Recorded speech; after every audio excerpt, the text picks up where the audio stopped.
odayaasha oo ugu faraha dhuuban oo la shaqaynteedo la shaqay jiraan ka mid aan ka mid ahaado waxa aan uga shaqaynayay maamul kasta oo jooga maanta waxay ila tahay meeshaan qof walba oo Xaaji Suleymaan waa u jeedaa waa lagu kala maqnaa maanta se waa la isugu yimid shirweyne ka weyn kan oo la isugu imaan doono haday saraakiil tahay haday inta dhaqanka odayaasha maqan ay tahay insha Allah asagana waa u ballansan intaas nimankaas qawaarishta maanta laga hadlay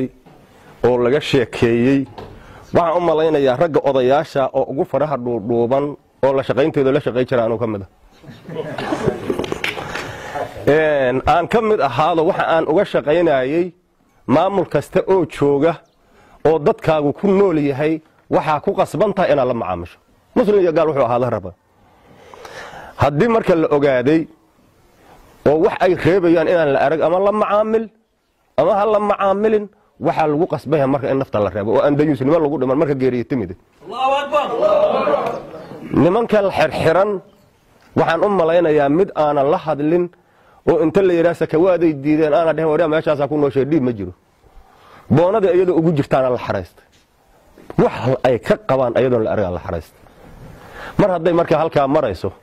Saleebaan inta lagu dilo ama qarax lagu dilo ama bash lagu dilo ama hal la dhucleystay kun waa sii maraysa rag xisaabinaya meen dhawood Saleebaan oo kun inkaga dhimo meesha waa u istaaga u istaaga kun inkaga dhimo meeyda u dhaqaaqa una istaaga hana isku hakrinin anigu waxaan ka mid ahay wax garadka beesha Xaaji Suleymaan ee beeshan ku shiray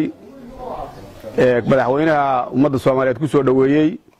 iyo madaxweynihii galmudug waa ballanay waana la ballameen waana aqbalnay ballantooda hadda ka hor waxaa jirtay 2009kii markii la soo dhisay dawladdii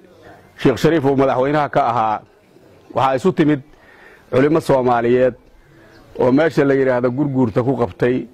dawladdu maridda ama waa muslim waxay soo saareen marka golihii hawiye Xasan iyo Axmed Diiri Afyaan ka ahaa kamid ahaa guddigiisa fulinta waxa la soo saaray dawladdu waa muslim oo dawladda maxaa Xasan Sheekh waxaan uga mahad celinayaa inay fadwada diinta islaamka inay cadeeyeen culimadu nimankaani waxay yihiin annagu laba dagaal hadaan marka mid taageerina waxaan taageerinaa midka dawladdan taageerinaa Saleebaan taasu taageeraya ayadoo isku difaacaya ayadoo la shaqeynaya ninkii ka nixilaaye ninkii soo dhaweyn lahaa lafaha nagaan difaacanayna sidaas awgeed waa noo nimankaasi dagaal iyana iska dhicinno dagaalku guulguul buu kugu dilayaaye kuguma dilayo inaad gasho nimanka waan la dirinaynaa waana iska dhicinaynaa waan sidaasna ku baaqaya in sidaas la yeelo insha Allah taala. Assalamu alaykum wa rahmatullahi wa barakatuh.